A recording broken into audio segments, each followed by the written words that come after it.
Hi, I'm Leia from Crafty Banana Tea, and welcome to another episode of Polymer Puns, the series where I make silly puns out of polymer clay. And today, I'm going to show you how I made this Skunkin Donut, like Dunkin Donuts. I started by making a giant foil ball, and I beat the devil out of it with a roller. Just beat the devil out of it. Then I used my little Dremel tool to poke a hole in the center and widened it with the bottom of a paintbrush. I rolled out some flat sheets of clay and kept layering them on the foil until I was happy with the shape.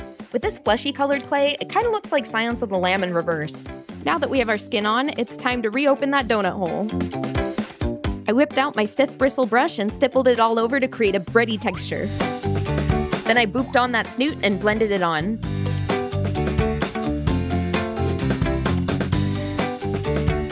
I then took my needle tool and made some indents for the mouth.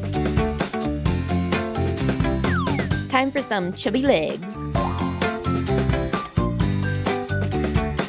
And of course, more blending. Never not blending. Blending until the end of time. Okay, I guess we're done blending now, so let's pop on the nose. I ended up having to retexture everything after affixing the body parts. Time to pop on some eyeballs. Of course, what would a skunk be without his little skunky tail? Spoiler alert, I did have to retexture it again. But after that, it was time to make the icing. I rolled out a flat sheet of clay and cut out a large circle and then a smaller circle in the middle. It kind of looks like bologna. Before placing it on, I made a cutout on the icing so it could fit around the tail. Then I slathered on some liquid clay and gently pressed it into place.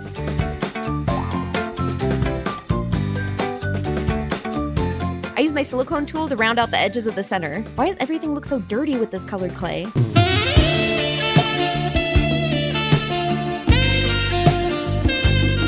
Anyways, I put some liquid clay on his snoot and added more icing. I wanted it to look like one piece of icing that goes all the way from nose to butt, so I added some small pieces of clay and kept blending until it looked like it came straight out of the bakery.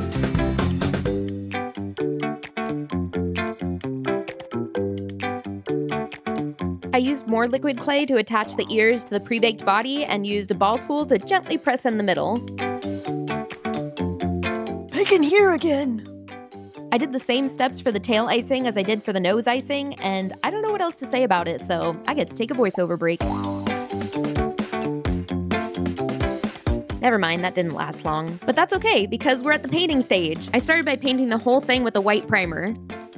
Instead of black, I used a dark chocolate brown color so the eyes would stand out more. Speaking of eyes, I totally forgot to record myself painting them, and the nose, but here they are. The last step is adding on the sprinkles. I started by brushing on a generous amount of Mod Podge to the icing area. Then I made some sprinkles and, well, sprinkled them on. If you enjoyed this video, be sure to like, comment, subscribe, you know, all the things. I took the finished Skunkin Donuts out for a photo shoot, so enjoy these final shots, and thanks for watching.